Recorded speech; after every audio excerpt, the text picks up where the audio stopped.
Oke ya, jadi di video kali ini ya gue tuh mau sharing ya gimana cara bermain atensi gitu. Gue tuh belajar dan menganalisa ya dari beberapa banyak influencer, artis ataupun politik gitu bahkan ya. Di sini gue mau sharing gitu. Sebenarnya ada banyak sekali cara ya buat bermain atensi, tapi gue mau spill ya atau mau kasih 3 cara yang paling krusial, yang paling kita bisa lihat, yang paling sering digunakan oleh para influencer gitu. Jadi kita harus bisa melihat nih sebenarnya mereka itu benar-benar bermain atau cuman ini adalah atensi yang mereka buat aja gitu. Yang pertama apa ya?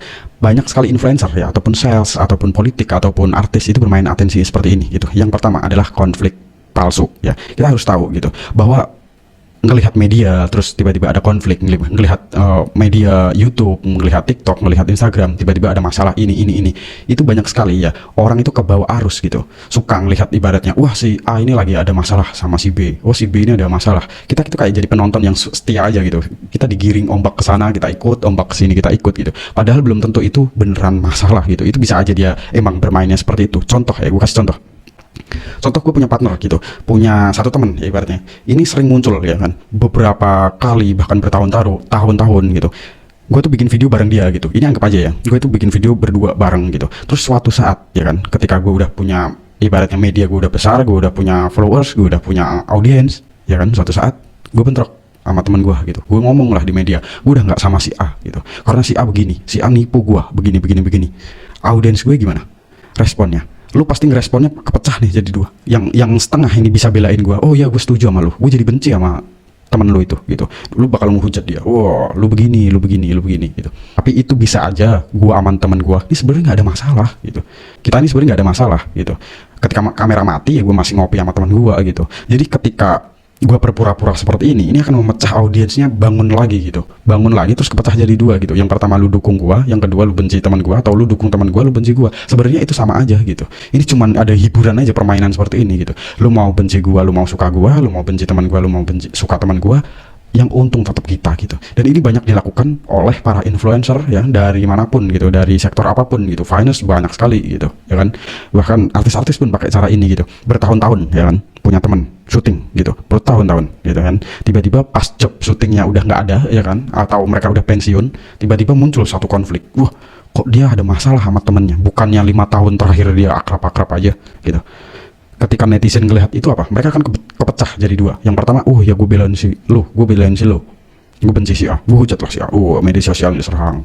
Padahal itu belum tentu aja itu masalah beneran. Dan banyak kan orang Indonesia itu ngurusin masalah orang karena seperti ini gitu. Lu terlalu ngurusin masalah orang, jadi media yang dia pakai buat mancing lo itu sangat-sangat mudah gitu. Jadi atensi lo itu bisa digiring ombak ke sana ke sini, dimainin gitu buat nguntungin dia gitu. Jadi itu belum tentu konflik beneran gitu. Itu bisa aja settingan. Jadi lu mau dukung si A atau si B, mereka tetap jadi satu, keuangannya mungkin bisa jadi satu, jadi mereka tetap untung gitu. Anggap aja gini, gue adalah seorang investor. Anggap aja gini, gue adalah seorang investor. Gue punya 2 orang nih, ya, sama-sama YouTuber. Ini temenan nih, si A sama si B ini. Kalau nggak nomor 1 sama nomor 2, ya kan? Ini temenan. Gue danain lah mereka gitu. Gue danain. Yang si A nih gue danain segini, yang si B nih gue danain segini. Sama-sama nih nominalnya. Gue suruh lah mereka buat kayak sok-sokan berantem gitu. Jadi audiens mereka itu akan kepecah. Yang pertama, wah gue benci si satu ini nih, tapi gue suka satu ini nih, audiensnya ke sini. Oh enggak, gue benci si ini, gue suka si ini gitu, lu ke sini gitu kan. Sebenarnya lu mau benci si A apa si B, yang untung tetap gua gitu, karena itu cuma permainan. Nah ini banyak sekali gitu, influencer dari keuangan apapun banyak sekali gitu ya kan. Sok-sokan, oh gue nggak sama dia lagi gitu, gue udah nggak sama dia lagi, gue udah nggak kayak gini gitu. Tapi netizen ini masih sering ya ngurusin orang lain, jadi lu gampang sekali gitu dipecah atensi lu tuh, gampang sekali gitu. Lu ngikut ke sono, ombak ke sono, lu ngikut ke sono, ombak ke sini, lu ngikut ke sini gitu. Sebenarnya mereka itu berteman, jadi lu mau pilih A atau B atau C atau D, mereka tetap untung. Dan ini banyak sekali digunakan gitu, bahkan politik pun banyak gitu. Ini biasanya dimainin oleh taipan-taipan atau konglomerat gitu. Contoh, anggap aja analoginya, gue punya uang, ada 2 paslon ya kan, gue danain semuanya cedak gitu. Jadi 2 paslon ini mau tarung, mau apa, seperti apa lu ya kan, pasti salah satu dari mereka kan jadi presiden gitu. Jadi yang satu nih harus bener-bener diangkat tinggi, yang satu harus, kalau misal kalah, lu harus diturunin sampai akar-akarnya gitu. Lu mau si paslon nomor 1, nomor 2 yang menang, yang untung tetap gua yang ngedanain gitu. Dan ini biasanya permainan para elit ya, gue belum nyampe di level situ ya kan, buat danain kayak ibaratnya pemerintahan itu kan gede banget gitu uangnya gitu. Dan ini bisa dipakai buat ibaratnya banyak sekali influencer, sales, cara lu jualan gitu. Jadi lu harus bikin satu kompetitor seakan ya lu harus perang di sini gitu. Padahal mereka bisa jadi saudara lu sendiri, bisa jadi teman lu sendiri, satu komplotan ibaratnya. Dan ini banyak sekali gitu. Gue ngelihat dari sudut pandang seperti ini itu banyak sekali. Awal gue tahu ini itu ketika gue akrab ya sama salah satu teman gue yang bekerja di salah satu broker forex. Jadi dia tahu skema IB yang gue maksud ini, dia tahu gitu. Contoh ya, ini gue cerita sekalian. Contoh, gue adalah broker forex, anggap aja gue broker A gitu ya kan. Gue harus nurunin beberapa sales ya kan, buat promosiin broker gue, atau yang kalian sebut sebagai IB broker gitu. Contoh, gue adalah broker ya kan, satu doang nih gue gitu ya kan. Gue harus rekrut 20 orang ya kan, buat promosiin broker gue. Nah 20 orang ini gue danain semuanya, gue danain si A, si B, si C, semuanya gue danain gitu. 20 orang ini, lu gimana caranya? Lu harus saling sindir-sindiran gitu, seakan lu perang lah. Wah, lu jangan ikut dia ya, karena dia tradingnya boncos mulu gitu. Dia IB dia, padahal lu sendiri sebenarnya IB gitu. Oh, lu jangan ikut dia sebenarnya bukan trader, dia kaya emang dari bapaknya aja yang kaya. Mending gua aja, sinyal gua tepat terus, apalagi gue share di grup gratis gitu. Lu kan jadi kepecah. Oh iya dia bener IB ya, oh iya dia bener IB, oh iya dia bener. Oh lu nggak bener, lu begini. Oh gue suka si A, gue suka. Jadi lu mau suka dari 20 orang nih, lu mau suka salah satu, lu mau nyindir 19 orang atau suka satu, gue masih untung sebagai broker, gue yang ngedanain, gue masih untung gitu. Jadi gue harus bikin sayembara di satu gelanggang dulu gitu, biar gue kasih pilihan gitu. Nah ini permainan yang dimana lu bisa mainin gitu. Kalau lu pengen jadi influencer atau lu pengen jadi apapun ya, pengusaha ya, dengan cara marketing seperti ini banyak sekali gitu. Bahkan pengusaha itu sering gue lihat cara marketingnya seperti ini gitu. Sebenarnya mereka satu temenan ya kan, produknya sama, cuman cara jualannya berbeda, bisa sendiri-sendirian gitu ya kan. Terus lu suka sama si A contohnya, wah gue beli si A aja deh gitu kan, padahal mereka satu produk gitu, kalau nggak satu perusahaan gitu, kalau nggak dua perusahaan nih tapi satu owner, kalau nggak satu investor gitu. Emang harus ada yang dibunuh satu buat yang dijunjung satu naik gitu. Ini adalah cara permainan dunia yang gue lihat gitu, dari sisi attention game, yang dimana caranya menggunakan konflik palsu, dan ini banyak dilakukan gitu. Kalian bisa lihat lah. Jadi harus berpikir jernih, ini sebenarnya masalahnya beneran atau cuman ya permainan aja sih gitu. Jadi harus berpikir, harus bener-bener ngelihat dengan cara pandang yang berbeda gitu. Itu yang pertama. Yang kedua ada lagi gitu. Apa yang kedua gitu?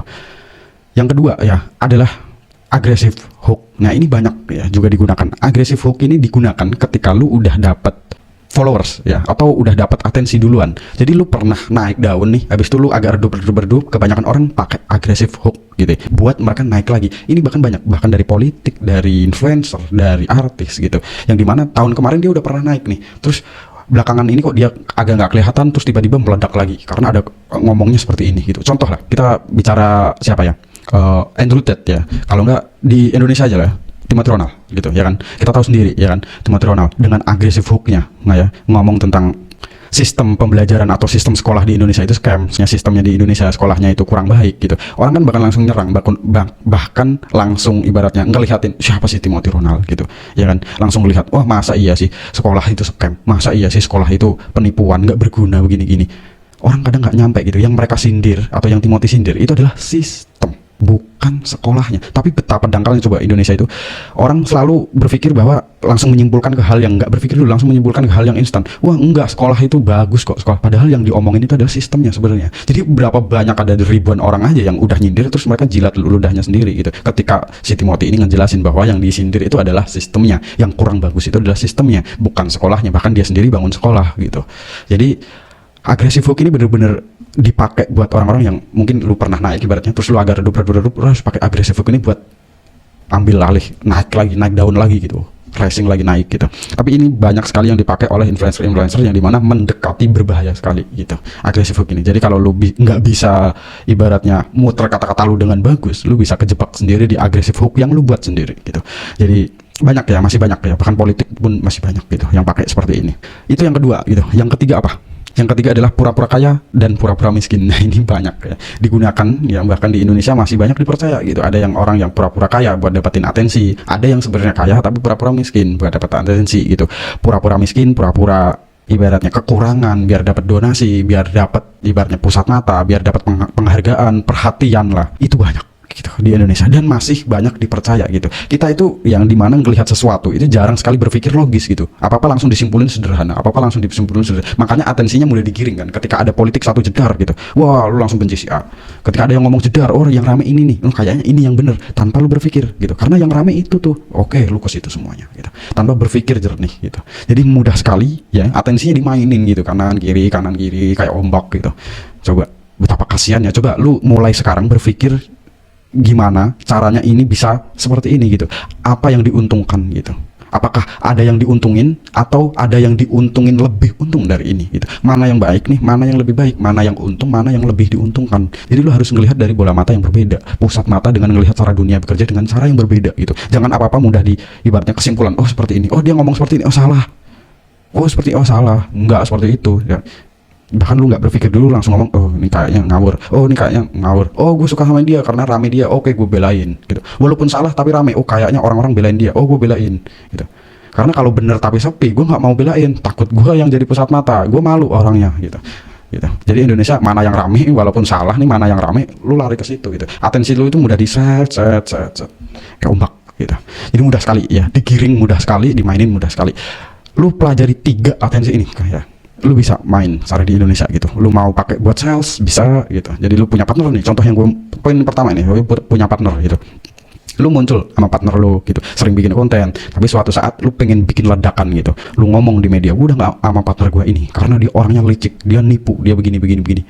Orang di media sekarang itu langsung pusat matanya itu kalau oke, gue langsung benci partner lu, mana sosial medianya, oke gue hujat, oke gue belain lu ya bos.